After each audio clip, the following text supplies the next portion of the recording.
Welcome back to Rubbin Minds. We just finished having a robust conversation with well-meaning Nigerians as regards to the August protest and what we should do moving forward. And here is my personal take. Last week, I already said that whatever side of the divide you belong to, whether you're supporting the protest or you're not supporting the protest, the critical thing for us to do at this point in time is to come on one page, which is Nigeria is our own. There is no other country we can call ours. So I would like to use this opportunity to call on the youths of this country to make sure that we do everything within our power and within the constitutions and within the confines of the law to make sure that our voices are being heard. We would like to also discourage every form of violence in any sphere, in any region. It should not be tolerated in this democratic dispensation. And to all those that want to use this opportunity to push their political agenda, as youths, we strongly say no to that. Now, on the July 30th, the entertainment industry was thrown into mourning as we lost an icon, a legend, Onyeka, Onwenu. We've had so many beautiful memories of this iconic human that lived on planet Earth. A wise man once said that the beauty of life does not depend on how happy you are, but how happy others are because of you. And as much as we are very sad and we are sorrowful that she has passed on, we also take great delight in the fact that she lived a very exemplary life. And we had the rare privilege of having her on Rubbin Minds in 2018, and we would just want to pay a tribute to her by playing this video. My name is Hero Daniels, and we're going to leave you with this tribute to Onyeka Onwenu. Singer, songwriter, actress, journalist, and activist Onyeka Onwenu was born in May 1952 and first gained prominence in Nigeria as a journalist with a degree in international relations and communication from the Wellesley College in Massachusetts and a master's degree from the New School of Research in New York. Onwenu left a career at the United Nations to return to join the NTA.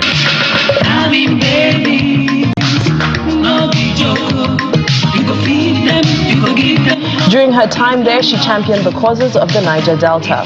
Onwenu began her music career in 1981 while still working with the NTA, releasing the album For the Love of You and charting successfully through the 80s and 90s. She expanded into film, joining Nollywood and winning the African Movie Academy Award for Best Actress in a supporting role in 2006. In 2014, she was in the movie Half of a Yellow Sun with Chiwetel Ejiofor and Tandy Newton. She also had a short but memorable period as a host on the Nigerian version of The X Factor and a segue into politics in the 2010s. Onwenu is considered a living Nigerian legend and cultural icon. Originally a secular artist, she now sings mainly gospel music and continues to write and sing about issues such as health, including HIV and AIDS, peace and mutual coexistence, respect for women's rights and the plight of children. She has a latest effort titled Inspiration for Change and is set to release a new album, Rebirth of a Legend, in November. I'm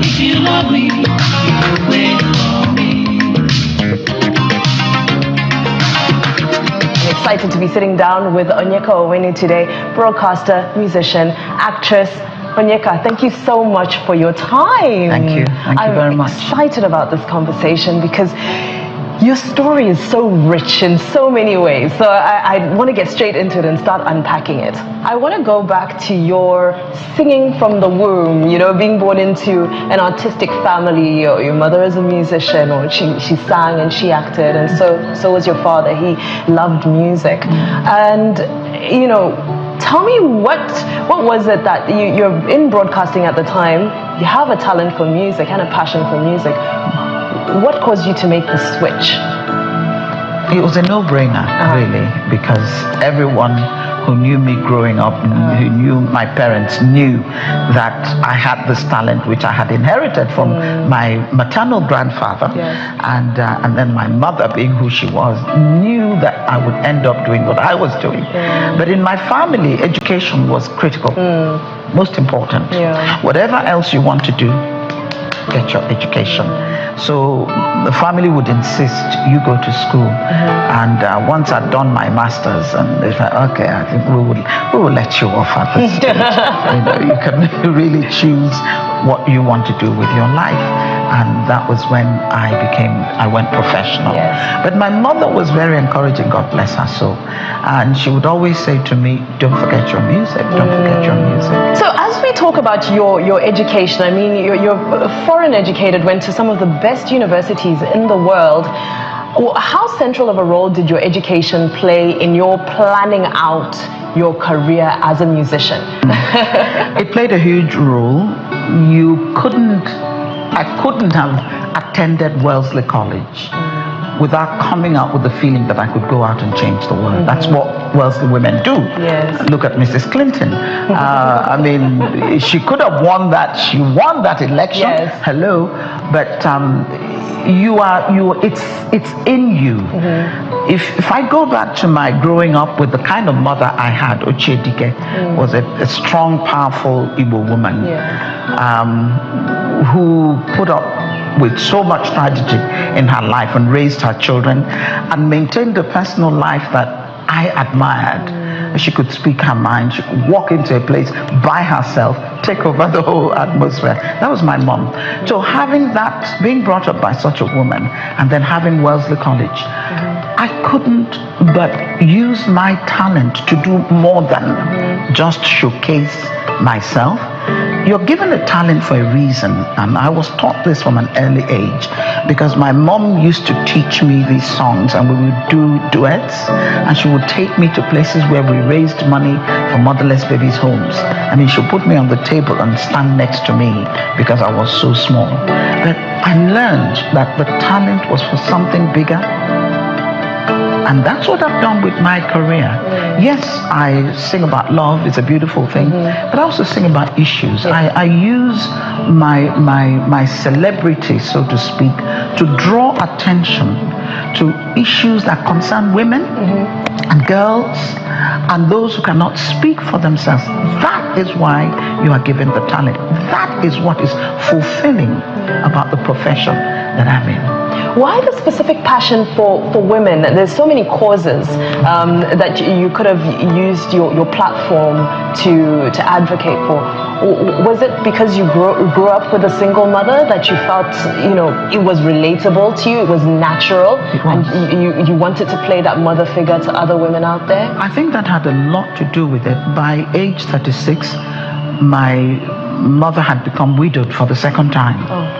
Her first husband died just a year after they got married. Very hard. She had a knack for marrying handsome men. The guy was dark, handsome, rich, the whole shebang. And just a year, he died. And then she married my father, a self-made man. He went to Fura Bay and Durham University. They spent time apart while he was struggling to train himself. And then he comes back. Becomes the first R&D Zogo man in the Federal House of Assembly. And just 2 weeks before he was to become the Minister for Education for Nigeria, he dies in a motor car accident. So at 36... I wanna get with you. Don't just stand there teasing me. Now it's time.